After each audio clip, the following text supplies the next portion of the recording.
Muy buenas noches, es un enorme placer estar aquí con ustedes. Debía haber estado aquí hace unos meses, pero las rodillas me lo impidieron. Y Raimundo, que ha sido un ángel, hizo todo lo posible para posponer este evento, y le agradezco enormemente su invitación para que yo les hable a ustedes de una de las grandes pasiones de mi vida, que es Marcel Proust. Incluso me gusta decir que me dedico a la prostitución y que a estas alturas son muchos los que han sido prostituidos por mí.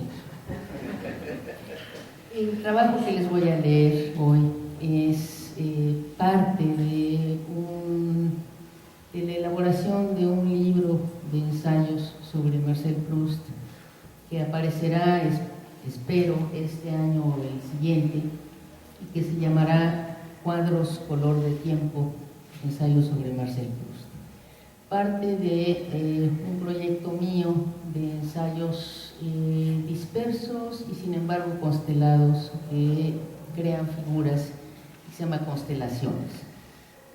No le mandé a Raimundo, por lo visto, un currículum actualizado, pero mi último libro se llama Constelaciones 1, que son ensayos de teoría narrativa y literatura comparada, y que son diversas reflexiones sobre la teoría y sobre la literatura comparada, que de alguna manera pues van dialogando y se van incrementando las reflexiones en torno a estos temas con todos mis libros. Entonces, este libro sobre Proust será Constelaciones número 2. Y lo que hoy les quiero compartir es ese que sería un ensayo introductorio a la vastísima obra de Marcel Proust, que no se deja leer como una novela,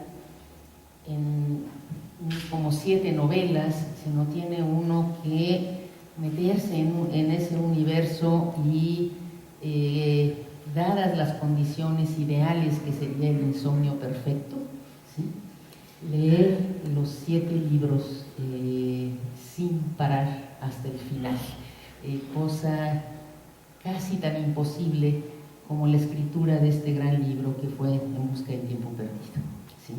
El título es un poco extraño, Raimundo me lo quería cambiar y yo no lo dije, porque sí, es pedacería, son fragmentos, pedazos, mosaicos, y sin embargo es una gran catedral. Entonces yo lo que espero es que con esta panorámica de En busca del tiempo perdido, de alguna manera se vea este proyecto contradictorio y megalómano que es el de Proust, de hacer de la multiplicidad de fragmentos una totalidad. Bien, entonces comienzo con un hermoso epígrafe sacado del Tiempo Recobrado, que dice: y en esos grandes libros hay partes que solo han tenido tiempo de ser esbozadas y que sin duda no serán jamás concluidas a causa de la misma amplitud del plano del arquitecto.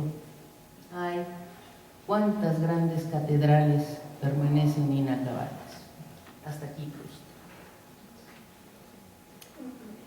Al inicio de la consagración de La primavera de Alejo Carpentier, una tía de ficción ataca por enésima vez aquel episodio fundador de la obra proustiana, el de La Petite Madeleine. Por enésima vez, ese mundo le cierra el paso y la tía, en un arranque de furia, bota el libro dándose por vencida y exclama: «Joder, este hombre con la Magdalena». No es, sin embargo, una excepción esta claridosa tía de novela. De hecho, más de un lector de carne y hueso querría hacer tan lapidario juicio. Joder, este hombre con la Magdalena. Cuentan que un tal Humboldt, director de la editorial francesa Ollendorff, rechazó el manuscrito de Por el camino de Swann con el alegato de que él no podía entender que un cuate necesitara 30 páginas para describir cómo cada noche se revuelve en la cama antes de poderse dormir. Por su parte, cuando hago así, no sé si me volví loca, para no decir empieza una cita, fin de cita, yo nomás hago así. Perdón, es por economía gestual. Bien. Por su parte, el dictamen emitido por la Nouvelle Revue Française, si bien más serio y formal, no resultó ser menos tajante. Imposible publicar un texto tan largo y tan diferente de lo que el público está acostumbrado a leer. Tan largo y tan diferente de lo que el público está acostumbrado a leer. He ahí la clave. Desde antes de abrir los libros, ¿cuántos libros? Proust nos enfrenta con un problema de lectura. ¿Cómo leerlo? ¿Por dónde abordarlo? ¿Se trata acaso de otra gran comedia humana a la Balzac? 7 novelas por las que circulan libremente los más variados personajes y por tanto podría uno empezar por cualquiera de ellas. O bien estaremos frente a un extraño texto híbrido con una duración monstruosa de 7 libros cuya identidad genérica no se deja definir fácilmente. Una vez comenzada la lectura, el lector procederá entusiasmado o hastiado como la tía de Carpentier, digo no la tía de Carpentier sino la tía de la consagración de la primavera, hastiado por el camino de la ambivalencia y la indecisión. Se tratará de una novela con larguísimas digresiones ensayísticas, o tal vez será este un ensayo interminable, un interminable ensayo filosófico, psicológico y sociológico con ilustraciones narrativas. ¿A quién tendríamos que situar en el horizonte de nuestras expectativas de lectura? ¿A Balzac y a Flaubert? ¿Al duque de Saint-Simon y a Montaigne? ¿O incluso al Rousseau de las Confesiones? ¿O quizá a todos? ¿Por qué a veces tenemos la sensación de que pasa mucho tiempo sin que pase nada en esta monumental novela? ¿Y qué hacer con tantas y tan largas descripciones? Considerando que el lector de novelas está más o menos acostumbrado a leerlas rápidamente, incluso a saltárselas, para poder seguir precipitadamente por la pendiente de la acción en la que se ha ido involucrando. ¿Qué hacer, pues, con estas interminables páginas descriptivas? Considerando asimismo que una gran parte de lo que ocurre en este mundo es justamente del orden de lo descriptivo, de una convocatoria incesante a nuestros sentidos, a nuestro intelecto y a nuestras emociones. Considerando finalmente que se trata de un mundo de seres, objetos y paisajes frente a los cuales estamos obligados a detenernos, a sumergirnos en ellos hasta que se dé el milagro de la revelación, no solo del otro, sino de nosotros mismos. Porque tal y como nos lo advierte el narrador en El tiempo recobrado, en realidad cada lector es, al leer, lector de sí mismo. ¿No será entonces un gran libro de poemas en prosa? ¿Un espejo? ¿Incluso una suerte de autorretrato del lector en espejo convexo? Para deformar, parafraseándolo a John Asprey. Estamos en efecto frente a una suerte de espejeo genérico. Algunos rasgos, como el de la búsqueda de la vocación, nos sugieren la novela de formación, el famoso Bildungsroman que inventaron los alemanes, cuyos grandes paradigmas son, desde luego, el Wilhelm Meister de Goethe y el retrato del artista adolescente de Joyce. En Proust, sin embargo, esta línea narrativa es intermitente, constantemente interrumpida por la gran proyección de una crítica social aguda. Por otra parte, durante mucho tiempo se consideró esta obra como un roman fleuve, es decir, como una novela río, debido a su extensión desmesurada, 7 libros. No obstante, lo que define al roman fleuve no es solamente la extensión, sino que la serie de novelas constituye la saga de una familia o de una comunidad a lo largo del tiempo. Novelas que en su conjunto propongan una cierta visión de la sociedad de una época dada. No obstante, cada novela de un roman fleuve tiene su autonomía y puede ser leída con independencia de las demás. Evidentemente, los antecesores de este género son Balzac con su Comedia Humana y Zola con el ciclo de los Rougon-Macquart. El género de roman fleuve, que florece especialmente a principios del siglo XX, entre las dos guerras sobre todo, tiene sus grandes exponentes en Roger Martin du Gard con Les Thibault, en el Jean-Christophe de Romain Rolland o en Inglaterra con The Forsyte Saga de John Goldsworthy. Nada más lejos de En busca del tiempo perdido. Los 7 libros no son independientes entre sí, ni se pueden leer como novelas autónomas. Se trata de una sola concepción novelística, unificada no solo por la sensibilidad del buscador, sino por el gran cronista de la sociedad francesa de su tiempo. Se trata, pues, de una monumental obra tornasolada que no se puede fijar en género, escuela o corriente alguna. Obra literalmente única. Desde un principio, a los grandes críticos contemporáneos de Proust les fue muy difícil ubicarla genéricamente, sobre todo porque en ese momento era todavía un proyecto inconcluso. 3 de los libros aún no habían sido publicados. La reacción de Curtius es ilustrativa y dice: ¿cuál fue nuestra experiencia en nuestro primer contacto con los libros de Proust? La sorpresa de tratar con algo desconocido, de tocar una sustancia nueva cuya estructura nos eludía. Nos sentimos desorientados, obligados a aplicar un método de expresión para el cual ninguno de nuestros hábitos mentales estaba preparado. Empero, en la indefinición genérica de esta gran obra se lee, como en un palimpsesto, la ambición megalómana de construir un mundo que lo contenga todo.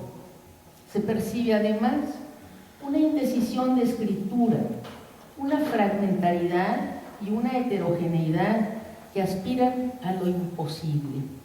Proust aspira a una totalidad incompleta.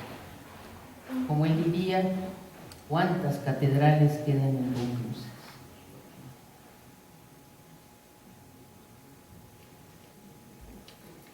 En busca del tiempo perdido es entonces un abigarrado universo que se extiende y complica a lo largo de 7 libros, lo cual hace de esta novela una de las más extensas, si no es que la más extensa del repertorio narrativo occidental. La monumental obra narra, entre muchas otras cosas, la historia de la búsqueda y del descubrimiento de una vocación. Aunque ya desde el título, desde la primera palabra del título, recherche, se opera una bifurcación de sentido, pues el término francés significa al mismo tiempo búsqueda e investigación. En tanto que búsqueda La obra de Proust da cuenta, como lo hace el Bildungsroman y específicamente el Künstlerroman, que es la novela de artista, de la gradual evolución del artista, desde su niñez hasta su encuentro con la vocación, encuentro figurado como una compleja recuperación del tiempo, aunque, como lo hemos visto, de una manera tan fragmentaria e intermitente que no se le podría afiliar a este género tradicional. Sin embargo, en Proust, el mismo tiempo perdido es polivalente. Perdido, tiempo perdido. Muchas son las pérdidas en el tiempo, muchas son las pérdidas de tiempo en el tiempo y por el tiempo. En primer lugar, el inexorable devenir hace que el tiempo se fugue, que se pierda en el pasado, pero no de manera irremediable, pues se recupera por el milagro de la memoria involuntaria, la cual, al abolir el intervalo que separa dos o más momentos de nuestra vida, opera la fusión de todos los tiempos, y aunque sea por un instante de éxtasis, nos permite concebirnos fuera del tiempo. Nos da, por así decirlo, una probadita de eternidad. La experiencia raya en el orden de lo místico.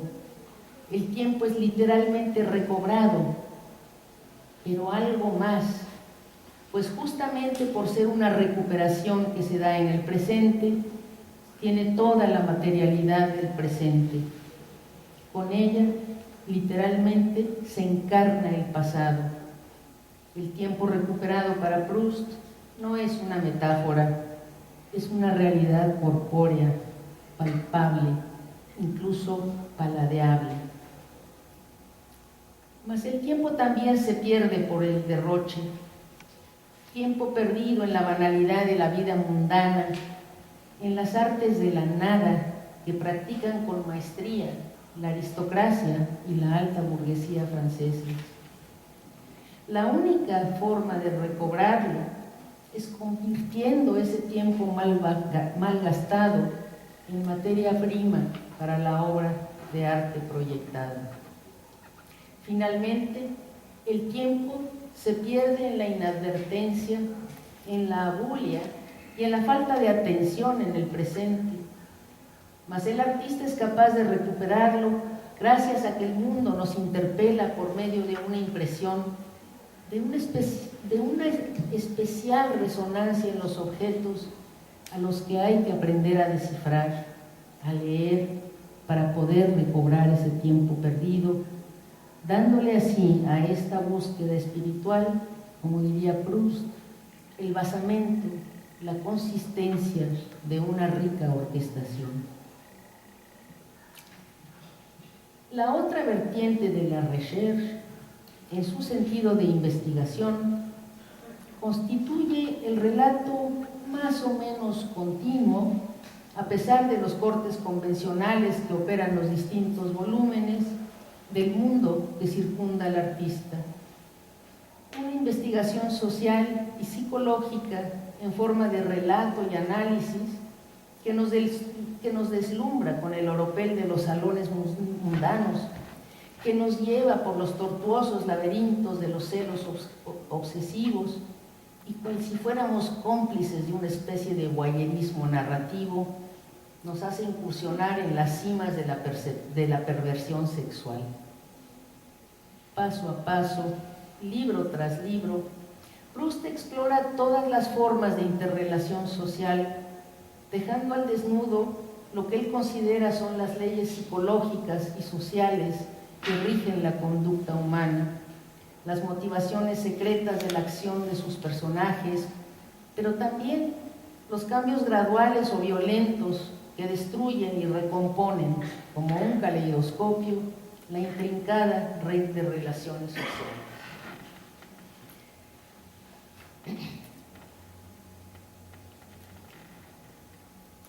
Así, a lo largo de toda la obra, la búsqueda y la exploración están impelidas por una doble fuerza, centrífuga y centrípeta. Centrípeta porque para recuperar el tiempo perdido hay que buscarlo dentro, en ese paraje informe de nuestra interioridad, al que habría que darle una forma, un equivalente espiritual, como lo llama Proust. Centrífuga, porque para hacer una investigación de la sociedad en el tiempo hay que fugarse, dispersarse en la banalidad de las reuniones sociales. Hay que perder en suma el tiempo para poderlo recobrar. Así, la novela de Proust se nos presenta de manera estereoscópica como un viaje interior inagotable a través de la percepción y la sensibilidad del artista narrador, pero también como un inmenso vitral de la sociedad de su época, construido con los más variados pedacitos de vidrio coloreado. Desde un punto de vista formal, la búsqueda y la investigación proceden por todas las formas discursivas imaginables: pastiche, ensayo, narración, comentario, interpretación, prosa poética, chistes y retruécanos, sátira política y social, pedacería y vitral. Sí, todo entra en el ambicioso plan. Los escritos previos, Contre Saint-Beuve, Pastiche et Mélange y otros ensayos, sin excluir la novela finalmente abandonada, Jean Saint-Deuil, todos estos escritos previos no son sino una preparación para esa obra única en muchos sentidos que es En busca del tiempo perdido. Proust jamás escribió otra cosa. Todos sus textos anteriores no son en verdad más que preparativos, mélange, fragmentos dispersos, muchos de los cuales se fueron incorporando, poniéndose en órbita entre 1908 y 1909. Esa órbita queda trazada por la omnipresencia de una subjetividad que se perfila gradualmente en la historia de un peregrinaje interior por los caminos del tiempo, que habrá de llevar al narrador a la revelación final del sentido de su vida. Una subjetividad omnímoda, aunque también transgresora, porque como cronista de las metamorfosis de la sociedad a lo largo de medio siglo, esa subjetividad, esa narración en primera persona, se arroga privilegios de narración en tercera persona, no solo omnipresente, sino omnisciente, capaz de ofrecernos en grandes burbujas narrativas o en brevísimas cápsulas biográficas una síntesis penetrante de la vida entera de innumerables personajes con todas sus transformaciones y degradaciones. Síntesis de vida enmarcadas siempre por aquella maravillosa sintaxis proustiana que sabe abrir y cerrar con imágenes fuertes. Se trata, cambiando a cada instante de comparación, como diría Proust, de verdaderos mosaicos que el artista va colocando en su interminable y cambiante composición. Fragmentos que además en ocasiones dialogan en el tiempo con otros para resignificarlos, al someterlos a una reinterpretación que el tiempo, las circunstancias y una nueva mirada operan sobre estas vidas o acontecimientos anteriormente dispuestos en mosaico. Mosaicos, o bien pedacitos de vidrio coloreados dentro de un vitral calidoscopio social en incesante transformación. Ofreceré aquí, por dar un solo ejemplo, la maravillosa síntesis de vida de Madame de Citry, prima de la duquesa de Guermantes, a quien nunca hemos visto ni volveremos a ver, y que aparece ¿en dónde aparece? ¿Quién sabe dónde aparece? En La prisionera. Nunca la hemos visto, o sea, La prisionera, que es el cuarto volumen. Por primera vez aparece Madame de Citry, no la hemos visto jamás, no la volveremos a ver jamás, ¿eh? Y sin embargo es memorable. Verán, haciendo honor a su nombre, Madame de Citry ácida de envidia por la prima y todos sus parientes Germán, es sometida por el narrador a una síntesis biográfica brutal, pasando revista durante años a todas las cosas que Madame de Citry va descalificando progresivamente, y esto solo en 2 páginas. Nada vale para ella, todo es idiota, aburrido. Tras ese par de páginas, el narrador remata esta síntesis del gran mosaico de la aburrición diciendo que sí. Por lo demás, tenía Madame de Citry tal necesidad de destrucción que cuando más o menos hubo renunciado al mundo, los placeres que ella buscó entonces hubieron de soportar uno tras otro su terrible poder disolvente. Pronto todo resultó aburrido. ¡Ay, qué aburridas son las cosas bellas! ¡Ay, los cuadros como para volverse loca! ¿Cuánta razón tiene usted? ¡Qué molesto es escribir cartas! Finalmente, declaró Madame de Citry que la vida misma era una cosa insoportable, sin que se supiera exactamente de dónde había tomado ella su término de comparación. Hasta aquí. Sí, la marquesa de Citry, memorable por un solo mosaico en la gran composición social. Y aquí, pues, una novela que escapa el entramado habitual y a las formas de enunciación convencionales. Michel Leiris hace notar con gran claridad esta ambivalencia enunciativa. A partir de las experiencias subjetivas del tiempo recobrado, dice Leiris, Proust, sin dejar de ser un memorialista, en la medida en que su materia prima la constituyen los recuerdos, ni un cronista, en la medida en que su ambición es pintar una época, llega a una forma equidistante de la prosa y de la poesía. De este modo, y desde la perspectiva de la enunciación, el narrador memorialista da cuenta de sus recuerdos e impresiones en primera persona, mientras que de manera paradójica, el proteico narrador cronista con mucha frecuencia asume la tercera persona con todos los privilegios que a ella corresponden. Y Madame de Citry no es más que un pequeñísimo ejemplo de esto. En busca del tiempo perdido está encauzada por estas 2 vertientes, memoria y crónica, en precario equilibrio. Por la vertiente del memorialista, lo acompañamos en una aventura espiritual que, como una suerte de bajo continuo de la subjetividad, aunque de manera intermitente, unifica la totalidad de la obra. Desde esa vertiente, el relato no ofrece más que estaciones aisladas en el camino azaroso, momentos privilegiados que, a pesar de su intermitencia, le permiten al narrador leer el texto del mundo, que no es otra cosa que su propia vida, que le permiten, en suma, ir al encuentro del otro que se resuelve finalmente en el encuentro consigo mismo. Esa compleja identidad dispersa en el tiempo que jamás podremos asir como una sola, como algo consistente, identificable, pues como bien dice Proust, uno solo se realiza de manera sucesiva en el tiempo. Afirmación contundente de nuestro ser en el tiempo. Pero, ¿y cómo es que de la pedacería surge una obra?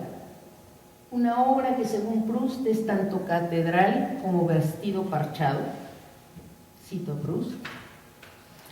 Y cambiando a cada instante de comparación, según me representaba mejor y más materialmente la tarea a la que me iba a entregar, pensaba que sobre mi gran mesa de madera blanca trabajaría en mi obra bajo la mirada de Françoise, que es la sirvienta. Como todos los seres sin pretensiones que viven a nuestro lado, tienen una cierta intuición de nuestras tareas. Trabajaría junto a ella y casi como ella, pues pinchando de aquí o de allá, una cuartilla suplementaria, construiría mi libro, ya no me atrevo a decir tan ambiciosamente como una catedral, sino más sencillamente como un vestido parchado. Hasta aquí. A decir de algunos críticos como Jean-Yves Tardieu, es la memoria, el remordimiento y el sentimiento filial por la madre y la abuela lo que le permite a Proust acceder a la forma novelística. Explicación puramente biográfica, sin embargo, no nos parece suficiente, pues en la peculiar estructura de esta novela observamos algo más, discontinuo y heterogéneo, sí, pero algo que hace mundo. De hecho, gracias al mundo texto ofrecido al contemplador para ser descifrado, para ser resignificado en equivalentes verbales, se va recreando una aventura espiritual que solo puede ser dicha en modo narrativo descrito.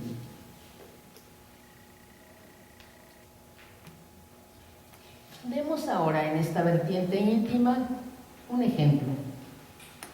No la famosa experiencia de la Magdalena, porque si no todos van a decir junto con la tía de Carpentier que joder este hombre con la Magdalena, ¿no?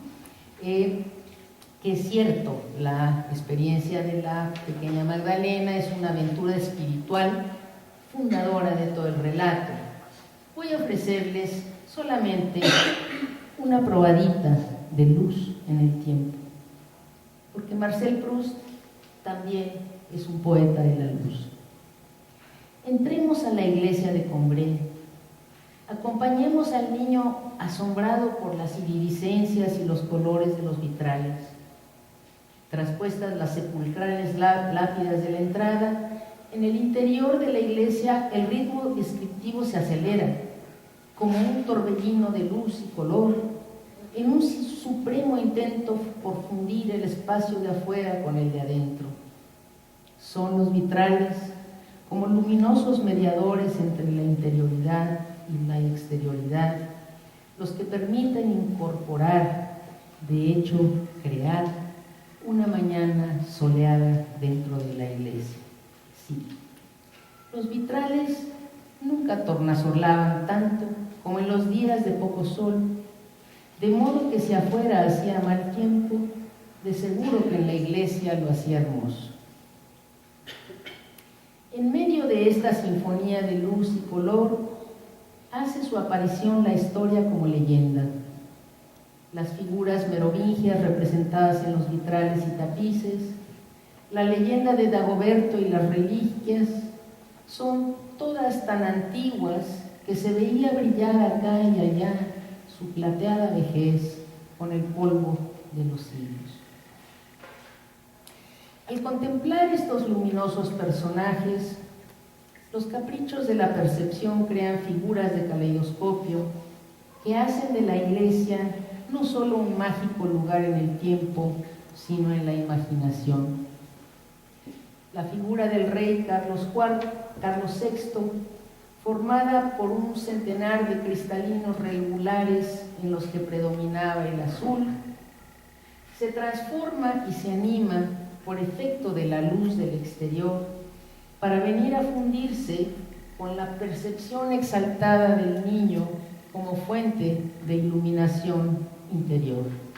Y cito un pasaje más o menos extenso. Eran las vidrieras todas tan antiguas que se veía brillar acá y allá su plateada vejez con el polvo de los siglos, y que mostraban brillante y raída hasta la trama la hilazón de su tapicería de vidrio. Había una que era un alto compartimento dividido en un centenar de cristalitos rectangulares en los que predominaba el azul, como una gran baraja de aquellas que debían de distraer al rey Carlos VI. Pero un momento después, y ya fuera porque brillaba un rayo de sol o porque mi mirada al moverse paseaba por el vitral que se encendía y se apagaba, Un incendio móvil y precioso tomaba el brillo mudable de una cola de pavo real y luego se estremecía y ondulaba, formando una lluvia resplandeciente y fantástica que goteaba de lo alto de la bóveda rocosa y sombría, a lo largo de las húmedas paredes, como si yo fuera detrás de mis padres que llevaban su libro de misa en la mano, no por una iglesia, sino por la nave de una gruta de irisadas estalactitas. Un instante más tarde, los cristalitos en rombo tomaban la profunda transparencia, la infrangible dureza de zafiros que hubieran estado puestos en un inmenso pectoral, pero tras los cuales sentíase más codiciada que sus riquezas una momentánea sonrisa del sol. Hasta aquí, Proust.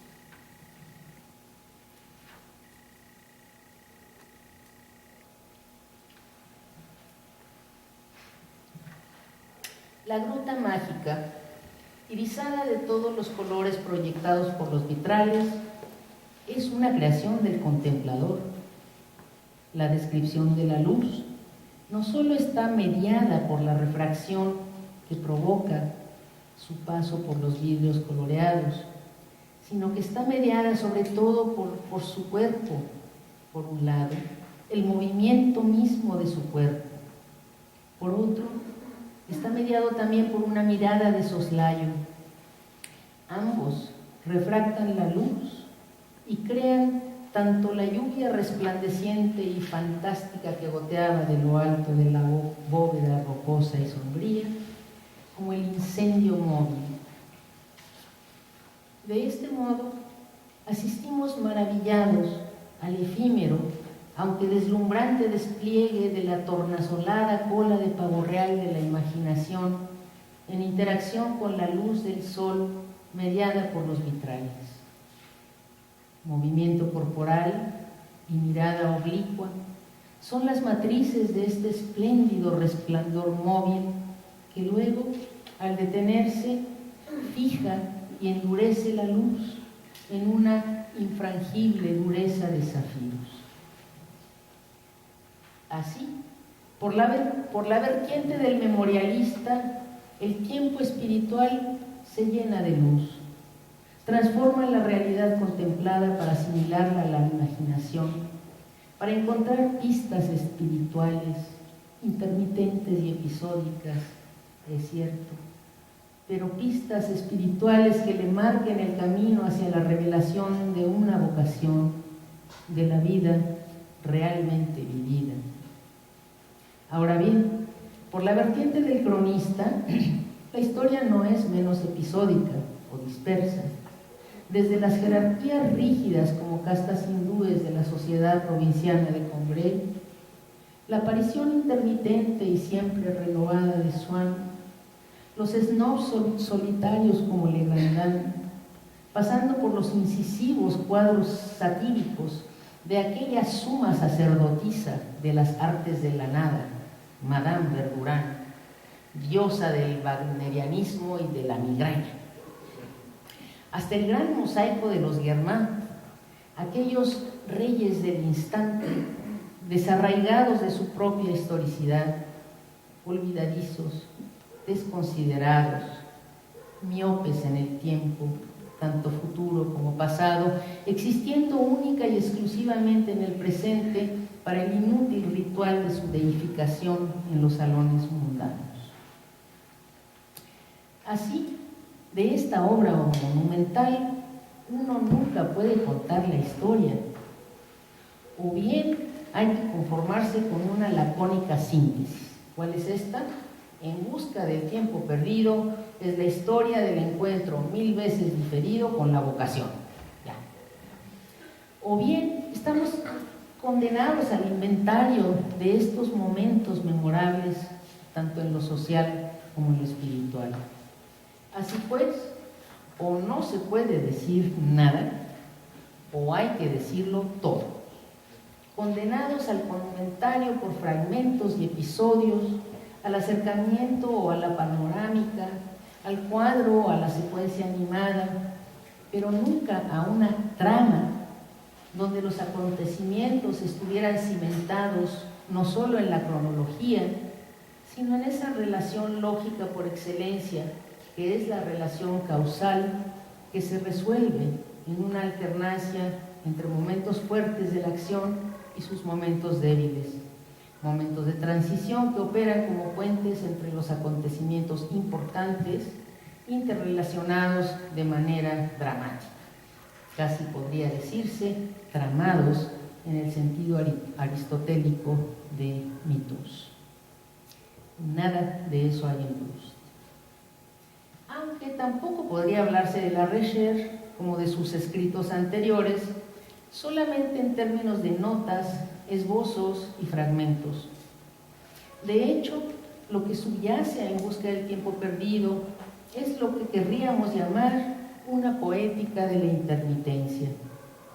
Temas, vivencias, momentos privilegiados, personajes y lugares regresan una y otra vez para ser mirados desde otros ángulos, para ser reinterpretados y resignificados.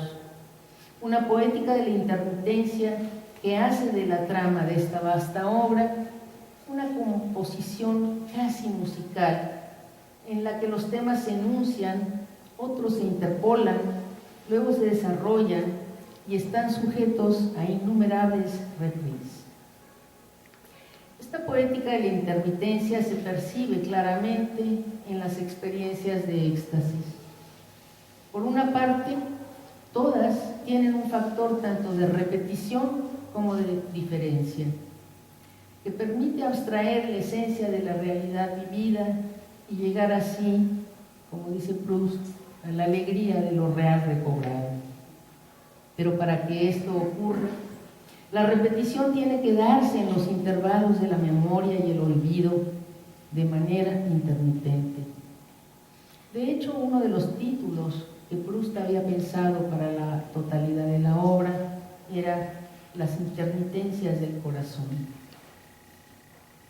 Pero volvamos a ese momento capital del encuentro con su voz. Según Roland Barthes, algo ocurrió en septiembre de 1909 cuando, dice, se produjo en Proust una especie de operación alquímica que transmutó el ensayo en novela y la forma breve, discontinua, en una forma extensa, hilada, recubierta con una salsa unificadora. Roland Barthes también se niega a creer en un determinante puramente biográfico. Sugiere, en cambio, la posibilidad de una investigación conjunta de lo biográfico y de lo estructural que pudiera dar cuenta de ese momento en el que, como él dice, la mayonesa finalmente cuaja. En attendant, como dirían los franceses, y aun cuando a lo hilvanado lo caracterice un patrón de discontinuidades ligadas, habría que ver en la forma misma del hilván ciertas conjunciones productivas, aunque no por ello menos azarosas, que producen el ingrediente maestro de esa salsa unificadora, del acceso a esta peculiar forma novelística, de ese momento en que de la fragmentación surge una suerte de unidad de lo discontinuo, un bajo continuo que le da un sentido a la obra, y esto en ambos sentidos, dirección y significación. En suma, ese momento en el que de los pedacitos de mosaico y de vidrio coloreado surge la catedral. Por una parte, la salsa unificadora estaría esencialmente en esa poética de la intermitencia que está en la base no solo de la significación, sino de la resignificación de todo lugar, acontecimiento o relación interpersonal. Ya no se trata simplemente del fragmento aislado, sino de una intermitencia significante. Por otra parte, esa salsa unificadora estaría estructuralmente en la extraña mancuerna del memorialista con el cronista, como lo propone Berlitz, en la coexistencia precaria de dos formas vocales mutuamente excluyentes, la primera persona y la tercera persona. Una inédita ensalada de la poesía lírica, la autobiografía, el chisme de salón y el análisis crítico. Finalmente, y creemos de manera crucial, el examen de la estructura global de la obra nos habla de un extraordinario hallazgo de Proust que hace que todo cuaje, un todo que deja de ser pedacería para convertirse en obra, en mundo. Y eso está en el feliz encuentro entre el arquitecto y el bricoleur. El bricoleur es una especie de trabajador mil usos, con genio e ingenio suficiente como para echar mano de los materiales más heterogéneos, incluso disparatados, pero disponibles. En ese sentido, habría que tomar al pie de la letra la analogía proustiana de la obra catedral en conjunción creadora con la del vestido parchado.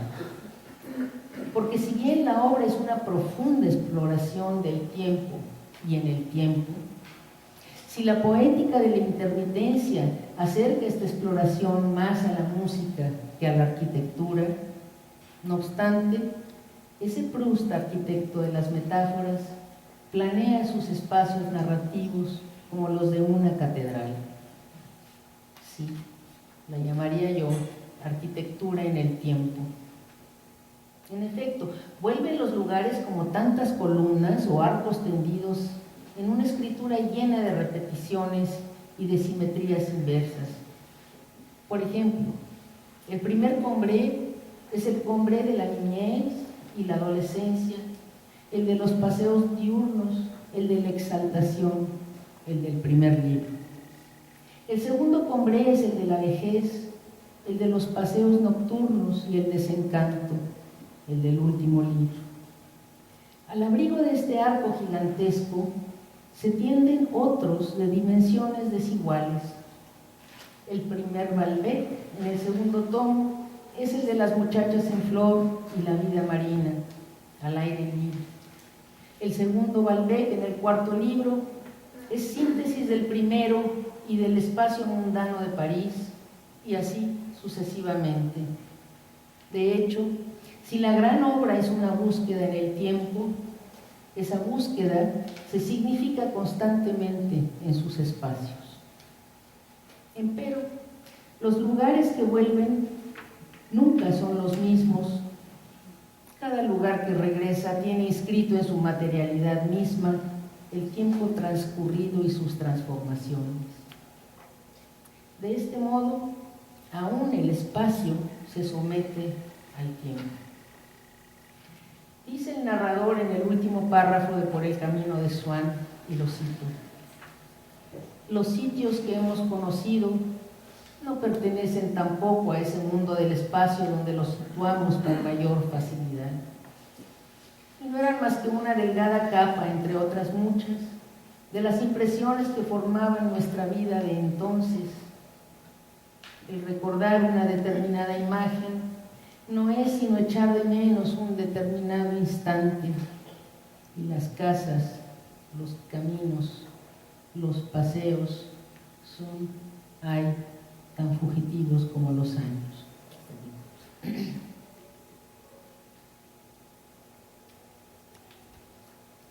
Ahora bien, incluso sumando esta temporalización del espacio a la obra catedral, insistiría en que son la armonía y las simetrías espaciales de En busca del tiempo perdido las que proponen el plan arquitectónico de la obra. Sí, arquitectura en el tiempo.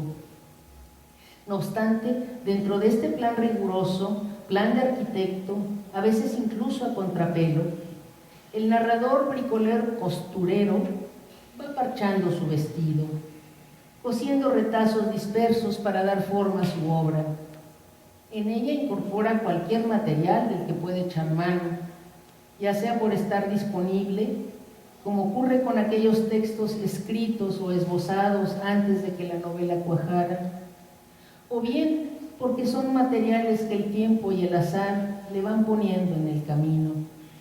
de manera muy especial en la Primera Guerra Mundial, su enfermedad, sus amores. De ahí que el proyecto original en 3 libros, Por el camino de Swann, Por el camino de Germán y El tiempo recobrado, haya crecido desmesuradamente hasta quedar en 7, número arbitrario que fijó la muerte y que pudo haber seguido creciendo indefinidamente si Proust hubiera seguido con vida unos años más. Nunca habría habido límites para este bricoleur megalómano y genial, como tampoco los hubo para el no menos genial arquitecto que pensó su obra en términos de un edificio construido en 4 dimensiones.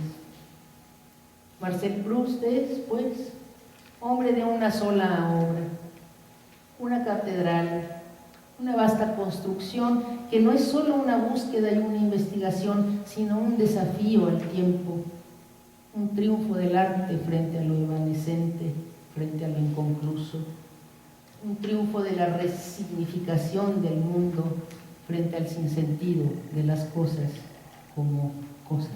Muchas gracias.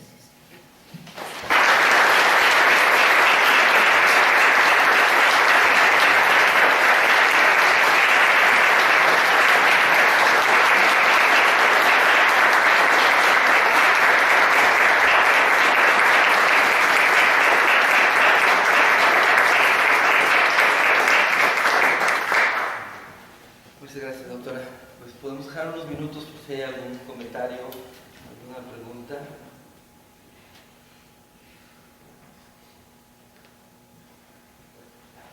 ¿Sí, maestro Luis? Como siempre tengo que salir al quite, ¿verdad?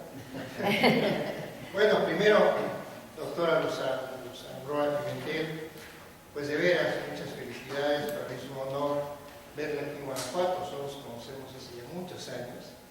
Club de Semiótica en Puebla, y yo sabía de cuál que cojeaba, ¿no? De Proust, obviamente. Cada que hablo yo de Proust en las clases, me acuerdo de Roa Pimentel ahora, siempre. Hay el otro pie, el de Genet, ¿no? Pero claro, no es el tema hoy. Por tanto, pues muchas felicidades, brillantísima exposición de una obra tan compleja, de ese libro con tantas caras, que se busca el tiempo perdido, y esas definiciones tan adecuadas, tan ad hoc, ¿no? de las catedrales, de los vitrales que dejan pasar la luz del sol externo, pero que construyen la vida interna de nosotros, los lectores, cuando deambulamos por esas catedrales. Yo tengo un comentario, pero si quiere, doctora, no me lo conteste. Los comentarios no se contestan, se reciben gozosamente. Eso, claro. Sobre esta no trama de la obra, claro, ¿no? Tan poliédrica, tan vasta, tan inasible al mismo tiempo. ¿Y qué pasa con el Jean Santé?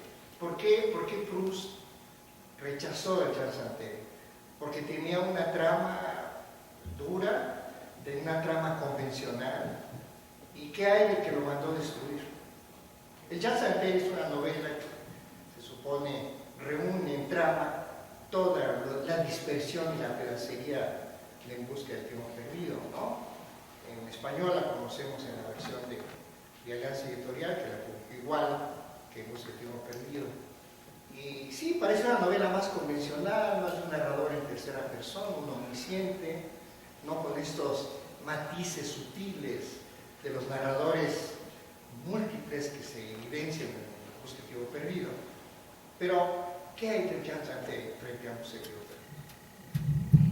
Quizá Proust sintió que el problema con Jean Santé es que estaba demasiado cerca de su propia vida y que no tenía la suficiente elaboración estética, ¿sí?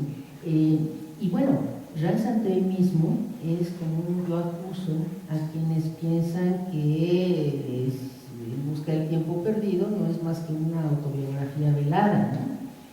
Que incluso está esta anécdota un poco desafortunada de la crítica que le hizo André Gide a Marcel Proust por insincero, que porque ocultaba la existencia de su hermano y ocultaba su homosexualidad. Bueno, En busca del tiempo perdido no es una autobiografía, si bien está construida con materiales autobiográficos, sin duda, pero Jean Santeuil está mucho más cerca de la vida de Proust y por eso la abandonó, porque era un callejón sin salida, no había la elaboración estética que él estaba buscando. Y lo interesante es que parecería como que la tercera persona es la forma objetiva de narrar, ¿sí? Y sin embargo, justamente esta forma objetiva la descarta Proust por la otra, que es una forma transgresora, porque narrar en primera persona y andarse metiendo en la conciencia de todo el mundo es una enorme transgresión, digo, porque en efecto, como dice Papá Genet, porque digo, ese es el otro padre no asumido en esta conferencia, ¿sí? Quien narra en yo no puede entrar a la conciencia de nadie más que de yo. Ahora, tiene la ventaja de la plasticidad del tiempo, de que el yo se pueda meter en la conciencia de yo a lo largo del tiempo, desde que era niño hasta el momento que está narrando. El poderse meter a la conciencia del otro es privilegio exclusivo de la narración en tercera persona. Entonces, en este sentido, la enorme transgresión de Proust es traiciona el proyecto megalómano. Él quiere todo, él quiere ser absolutamente subjetivo y absolutamente omnisciente, y entonces esto funde de estas dos maneras la posibilidad de explorar lo que para él, lo que a él le importa, que son las leyes psicológicas y sociológicas de la conducta humana. Y esto para él es fundamental. Y en cuanto a la aventura espiritual, pues es la elaboración estética, ¿sí? El alejamiento de lo autobiográfico, que no necesariamente está elaborado en Jean Santeuil, y por eso fue Jean Santeuil finalmente un callejón sin salida. Y por eso creo que el elemento que hace cuajar la mayonesa en busca del tiempo perdido es esta conjunción transgresora del cronista y del memorialista, que implica la transgresión de dos formas vocales mutuamente excluyentes, la primera y la tercera persona. Eso se nota todavía más en Un amor de Swann. Un amor de Swann, casi la primera vez que uno lo lee, lo siente uno como un quiste narrativo. Es decir, hasta ese momento hemos estado leyendo un texto en primera persona que nos habla en primera persona de las experiencias del niño, que si con las piedras, que si los campanarios de Martinville, que si la Magdalena, que si el cuento. Y de pronto aparece esta novelita inscrita allí, que dice uno, bueno, ¿y esto qué? Narrada en tercera persona, en su totalidad, y sin embargo hay 2, 3 ocasiones en que resurge la voz del yo, cuando dice que Swann se había comunicado con mi abuelo, y de pronto ese mi abuelo choca, ¿sí? Pero es ese proyecto, ¿sí? De pronto la primera parte de Por el camino de Swann es esta aventura espiritual, de esta subjetividad que habla en yo, y Un amor de Swann es como el inicio de la gran crónica de la vida mundana de París, más o menos entre la caída del Segundo Imperio, ¿sí? Al final de la Guerra Franco-Prusiana, hasta después de la Primera Guerra Mundial. Entonces, conjuntar estas dos vertientes realmente fue el gran hallazgo de En busca del tiempo perdido. Sí, sí. Por eso está abandonada en Jean Santeuil. Ahora que la haya quemado, pues no creo, ahí está publicada. Y además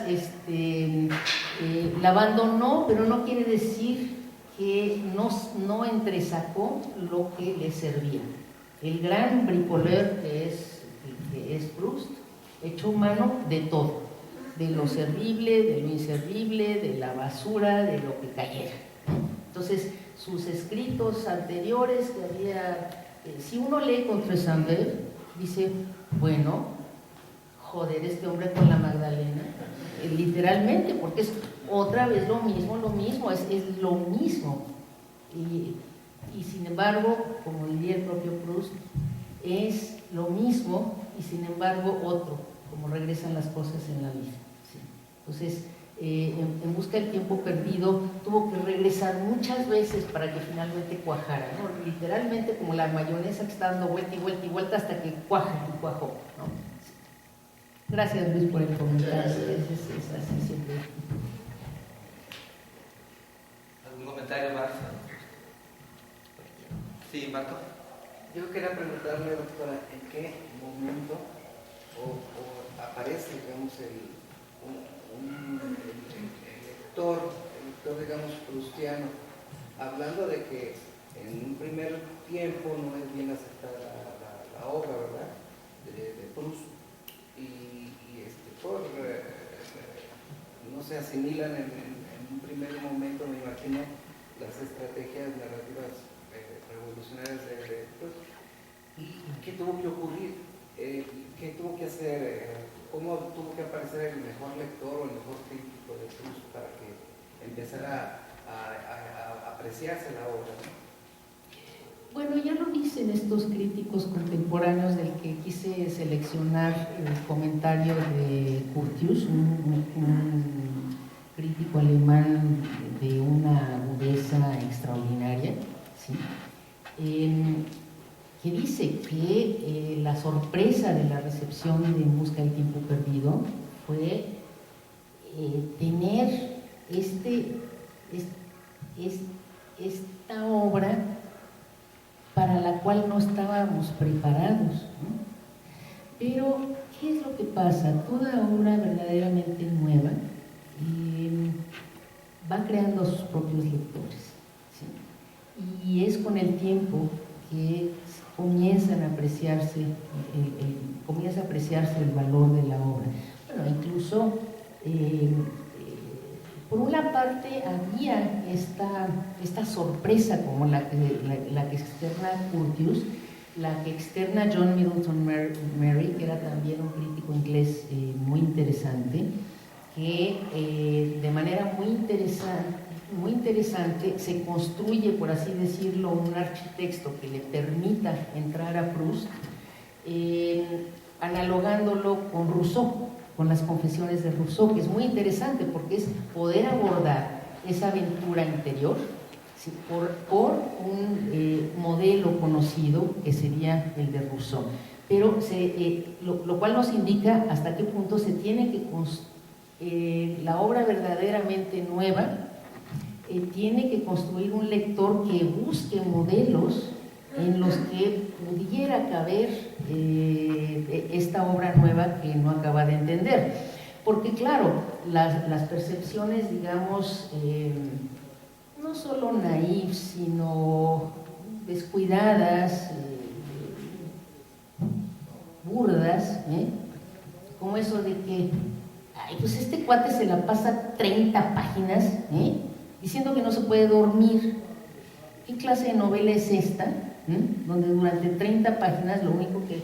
Pero entonces claro, nosotros ya muchísimos años después tenemos otro tipo de sensibilidad. De alguna manera nuestra competencia narrativa, alimentada de tantos textos durante el siglo XX, nos hizo lectores más finos, con la posibilidad de lectores más finos, aunque siempre hay tías como las de la consagración de la primavera,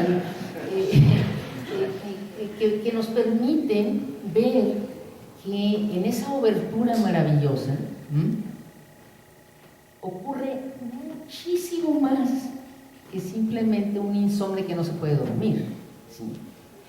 Es toda la puesta en escena, casi como simbólica, del proceso mismo de creación, casi como la creatividad en formación en este umbral entre la vigilia y el sueño, en la que se da este movimiento de las cosas, movimiento de los tiempos, de los espacios, de las identidades, y que nos permite ver casi cómo va surgiendo la creación, esta habitación, la otra habitación, etc., ¿no? Y algo que dice el propio Proust, que es maravilloso en el tiempo recobrado, es su metáfora óptica, ¿no? De que finalmente no es su obra la que estamos leyendo, ¿sí? Lo que quiere con su obra es que leamos nosotros mismos, ¿sí? Cuando el lector, al leer su obra, dice, es lector de sí mismo. Y luego hace una observación interesante. Claro está que pudiera ser que la graduación de los lentes que constituye esta obra no es la adecuada por el lector y no verá nada. Pero si es la misma graduación espiritual del lector, el lector leerá en sí mismo. Y yo siento que esa es una de las grandes explicaciones de por qué el narrador de En busca del tiempo perdido no tiene nombre durante 5 libros. Y cuando finalmente adquiere su nombre, es casi provisional, ¿sí? Porque siempre es yo. Y bueno, uno dice, bueno, ¿y cómo se llama yo? Pues no se llama. Pero lo interesante es que conforme uno lee, ¿qué es lo que uno lee? Yo. Y acaba uno diciendo, bueno, ¿quién es yo? Pues yo que leo, yo que me habla, pero ¿cómo se llama yo? Y en el 5º volumen, en La prisionera, en un momento casi como provisional, hay un diálogo entre Marcel y Albertine, y el narrador y Albertine, y que dice Albertine, es que Montpetit, y hace un paréntesis el narrador, que ya no es el narrador, sino el propio autor, que dice, bueno, Montpetit, digamos Marcel, para darle a nuestro héroe el mismo nombre del autor de este libro. Y a partir de entonces se llama Marcel, pero durante 5 libros no se llama yo. Entonces, ¿quién es yo? El que lee.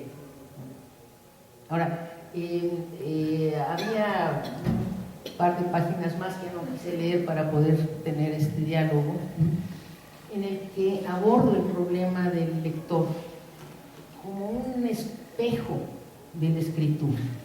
La lectura como espejo de la escritura, pero esa ya está planeada, ya está inscrita, por así decirlo, en el proyecto proustiano, que es maravilloso, porque lo que es muy interesante es que, o sea, ¿quién se lee 7 libros de ese tamaño? Porque además son del orden del... Cada tomo es del orden de las 400, 500, 600 páginas, son 7, es una... ¿Quién se lee esa novela así como... Pues no es novela de aeropuerto, desde luego no es novela de aeropuerto, ¿sí? Entonces, ¿qué pasa? Conforme va uno leyendo, pues uno o se aburre, o se distrae, o se le olvida, pasa mucho tiempo, no se puede, esta obra no se puede leer, aún en las condiciones de un insomnio perfecto, se tardaría unos meses en leer esta obra, ¿sí? Entonces, ¿qué pasa? Hay una especie de relación especular entre la obra y el lector. El lector también olvida, pero como la novela constantemente regresa sobre sus pasos, ¿sí? De pronto para el lector también acordarse de, ¡ay! Esa, la dama de rosa, aquella. No me digas que qué barbaridad. Sí, más aún, en un principio los recuerdos del narrador son eso, los recuerdos de su infancia, los recuerdos de su adolescencia. Conforme uno lee y lee y lee, cuando el narrador se acuerda de su vida, para el lector es un recuerdo de lectura. Casi una invitación a regresar al punto donde uno ya leyó eso y capaz que uno ni se acuerda, ¿sí? Entonces, finalmente, el lector también anda en busca del tiempo perdido, de ese tiempo de no haber notado o anotado ciertos momentos que después regresarán para ser resignificados y que están llenos de la sorpresa. Y bueno, el texto terminaba muy bonito, con una frase lapidaria, se las leo.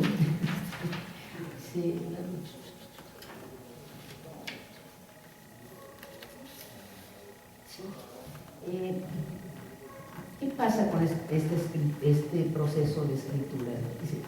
Al igual que en el proceso de escritura, la lectura de la obra constituye un camino para recobrar el tiempo perdido, no solamente porque se hunde en la bruma del pasado, sino por no haber sido notado y anotado en el curso de la lectura. Un texto que se olvida, fragmentos en los que uno no pone atención, otros que se pierden en el aburrimiento. Y sin embargo, con el tiempo llega el acto creador de recordar, la significación que se pone en órbita para recuperar todo aquello que se había perdido en la insignificancia. Es más, poco a poco se va construyendo una relación especular entre la lectura y la constante actividad anamnésica del narrador. Porque si bien en un principio los recuerdos de la infancia del narrador son leídos como tales, conforme avanza la lectura y el relato se vuelve sobre sus pasos para recordar. Lo que es un recuerdo de vida para el narrador se va convirtiendo para el lector en un recuerdo de lectura. Vida, escritura y lectura, replegadas así en la búsqueda del tiempo perdido y del sentido de la vida. De ahí que Proust insista que al leer su obra, el lector de hecho leerá en sí mismo. ¿Sí? También la lectura lleva a un tiempo recobrado, a un sentido redescubierto, que no es otra cosa que la súbita iluminación que surge de la alegría de lo real recuperado. Y es eso, constantemente uno está leyendo, recordando y olvidando. O sea, tiene plantada la semilla, la propia obra, de su origen, el olvido, que es la condición necesaria para recordar y para resignificar. Bueno, pues con esta gran invitación a la lectura, damos por concluido este